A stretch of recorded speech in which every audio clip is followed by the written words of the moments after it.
21 जून है और आज 12वां अंतर्राष्ट्रीय योग दिवस पूरे भारत में नहीं बल्कि अंतर्राष्ट्रीय स्तर पर मनाया जाता है। योग से कई वैज्ञानिक फ़ायदे भी हैं। डॉक्टरों ने इनकी पहले भी शोध में कई बातें बताई है। भागलपुर शहर की जो स्त्री रोग विशेषज्ञ हैं और आस्था नर्सिंग होम की संचालिका डॉक्टर वर्षा सिन्हा ने आज एक बड़ी बातें कही है कि योग करने से न केवल शरीर ठीक रहता है बल्कि जो इनफर्टिलिटी होती है उसमें भी सुधार आता है। जो DNA होते हैं या फिर जो स्पर्म होते हैं वो भी हेल्दी होता है। और साथ ही जवाहरलाल नेहरू मेडिकल कॉलेज अस्पताल के जो एसोसिएट प्रोफेसर हैं मेडिसिन विभाग के डॉक्टर उबैद अली ने भी आज चिकित्सा महाविद्यालय जो है जवाहरलाल नेहरू मेडिकल कॉलेज का जो परिसर है वहाँ पर अपने सभी कॉलीग डॉक्टरों के साथ में और साथ में मेडिकल स्टाफ के साथ साथ जो नर्सिंग की छात्राएं हैं या फिर जो MBBS या फिर PG पढ़ने वाली जो छात्रा या फिर छात्र हैं, सब लोगों के साथ में आज सुबह लगभग 6 बजे से ही लगभग 2 घंटे का एक सघन सत्र उन्होंने चलाया है। योग शिविर का आयोजन किया है जिसे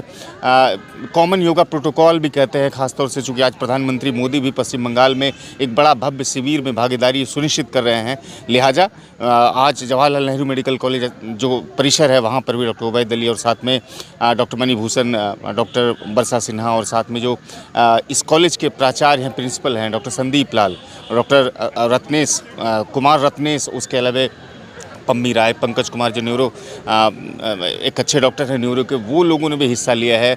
और सब लोगों को कहा कि 1 घंटे कम से कम अपने जीवन में योग शैली को अपनाइए और दवा से हद तक छुटकारा पा सकते हैं या फिर दवा के डोज को कम कर सकते हैं। क्या कुछ कहते हैं डॉक्टर वर्षा सिन्हा, डॉक्टर संदीप लाल, डॉक्टर उबैद अली, इस वीडियो में आप देखिए। और वीडियो अगर अच्छी लगी हो तो ज़रूर साझा कीजिएगा, चैनल को भी सहयोग कीजिएगा सब्सक्राइब करके और फेसबुक पेज को भी फॉलो कीजिएगा, लाइक कीजिएगा। मुझे सुनने के लिए शुक्रिया। आज हम लोग इस बार विश्व योग दिवस जो कि 12वां है, हम लोग जवाहरलाल नेहरू चिकित्सा महाविद्यालय परिसर में सभी चिकित्सकों, छात्रों और जितने भी यहाँ के स्टाफ हैं उनके द्वारा संपन्न किया गया। क्योंकि पूरा देश ही नहीं पूरा विश्व योग दिवस को मना के स्वस्थ जीवन की ओर अग्रसर है। और हम अपील करेंगे कि साल में एक बार नहीं बल्कि हम लोग डेली इसे अगर करते हैं तो हम अवश्य स्वस्थ रहेंगे। और कहा भी गया है कि स्वस्थ शरीर, स्वस्थ मन और स्वस्थ चित्त में ही दुनिया है। ये हर साल यहाँ शिविर लगता है। इसको याद करने के लिए अंतर्राष्ट्रीय योग दिवस है। इस बार हम लोग का 12वां अंतर्राष्ट्रीय योग दिवस मनाया जा रहा है ताकि हम अपने एजिंग प्रोसेस को डिफाई कर सकें। कहने का मतलब है कि हेल्दी एजिंग की तरफ प्रोग्रेस करें। एज तो सभी कर रहे हैं, एजिंग सबकी होती है, लेकिन कैसे स्वस्थ तरीके से और कैसे हम अपने बॉडी को एजिंग होने से बचाते हैं, मतलब अपने लाइफ को प्रोलॉन्ग करते हैं in a sense healthy mind in a healthy mind in a healthy body. This should be there because हम लोग कंसंट्रेशन करते हैं, फोकस करते हैं, शारीरिक व्यायाम भी होता है, पर दोनों को कोऑर्डिनेट करके। माइंड अलग नहीं है, बॉडी अलग नहीं है, दोनों के सामंजस्य से ही एक हेल्दी शरीर होता है। तो इसलिए योगासन को रोज करिए, डेली अपने अभ्यास में लाइए, नहीं भी तो कम से कम 5 दिन हफ्ते में ज़रूर करिए।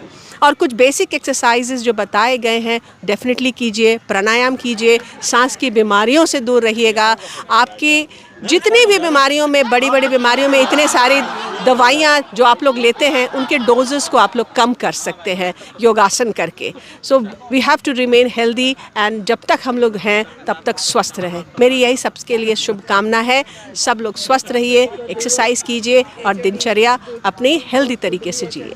सरकार के निर्देशानुसार विश्व योग दिवस हर 21 जून को पूरे भारतवर्ष बल्कि पूरी दुनिया में धूमधाम से मनाया जाता है। उसी की कड़ी में आज जवाहरलाल नेहरू चिकित्सा महाविद्यालय में एक योग दिवस से प्राचार्य प्रोफेसर संदीप लाल के मार्गदर्शन में एक योग शिविर का आयोजन किया गया। इसमें सभी हमारे फैकल्टीज़ और छात्र नर्सिंग के लोगों ने बढ़ चढ़ के हिस्सा लिया और ये काफ़ी सुखद रहता है देखना सबको सुबह सुबह आके योग करना। इससे हमारे एक तो डेली दिनचर्या ठीक हो जाती है कि आप सुबह उठते हैं, दूसरी की आपकी बहुत सारी बीमारियों से लड़ने में आपको इससे मदद मिलती है।